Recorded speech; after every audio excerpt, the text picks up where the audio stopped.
खुशबू की दीवार के पीछे इसी साल पब्लिश हुई है और ये मोहम्मद हमीद शाहिद साहब की खुद नविश्त है। किसी की सवाने पढ़ने का अमल भी बड़ा अजीब होता है कि आप सवाने निगार की जिंदगी के तजर्बात में खामोशी से शरीक होते जाते हैं। दुनिया में खुशनविश्त अदब की एक मकबूल सिन्फ रही है, जिसकी बहुत बड़ी वजह यही है कि आप सिर्फ इससे शख्सी जिंदगी के हालात नहीं पढ़ते, इसमें पूरे उस अहद की सियासी, समाजी, सकाफती जिंदगी की एक टेपेस्ट्री आपके सामने आती है। और हमीद शाहिद साहब की खुद नविश्त पढ़कर भी आपके सामने ये सारी बातें आएंगी।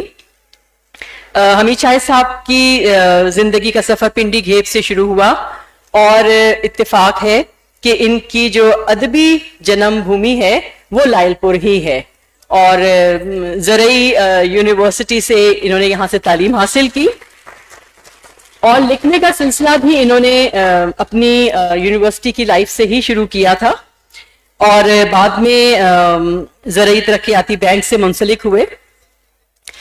उनकी तहरीरों में हमें इस मिट्टी की खुशबू महसूस होती है जिससे वो जुड़े हुए हैं और जब आप इनकी किताब पढ़ते हैं तो अंदाजा होता है कि उनकी जिंदगी की कहानी इंसानी रिश्तों की कहानी है। भरे पूरे घर में उन्होंने परवरिश पाई और बहुत से रिश्तों को बनते बिगड़ते देखा जो उनके लाशऊर में रहे और उनकी कहानियों में हमें गाहे बगाहे नजर आते हैं। एक और बात जो इस खुद नविश्त में आप देखते हैं वो ये कि आपको उर्दू जबान के तकरीबन हर बड़े अदीब और शायर की सोहबत नसीब हुई और आपको जा बजा उन सब लोगों का जिक्र मिलेगा।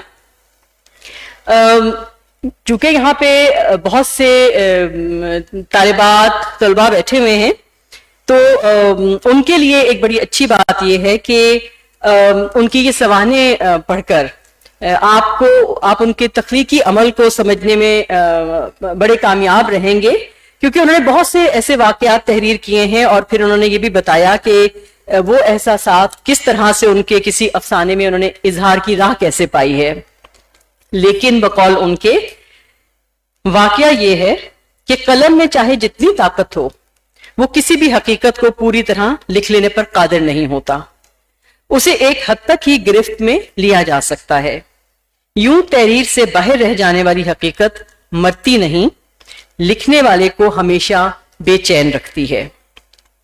मैं बहुत लंबी बात नहीं करूंगी क्योंकि अभी तक हम जितनी किताबों पे बात करते रहे वो नॉवेल थे और चूंकि ये खुद नविश्त है तो लंबी बात है। जिंदगी के हवाले से सिर्फ इतना ही कहना चाहूंगी कि जो बहुत खूबसूरत शेर मुनीर नियाजी का इन्होंने अपने खुद नविश्त का उन्वान के लिए लिया है कि खुशबू की दीवार के पीछे कैसे कैसे रंग जमे हैं, जब तक दिन का सूरज आए उसका खोज लगाते रहना।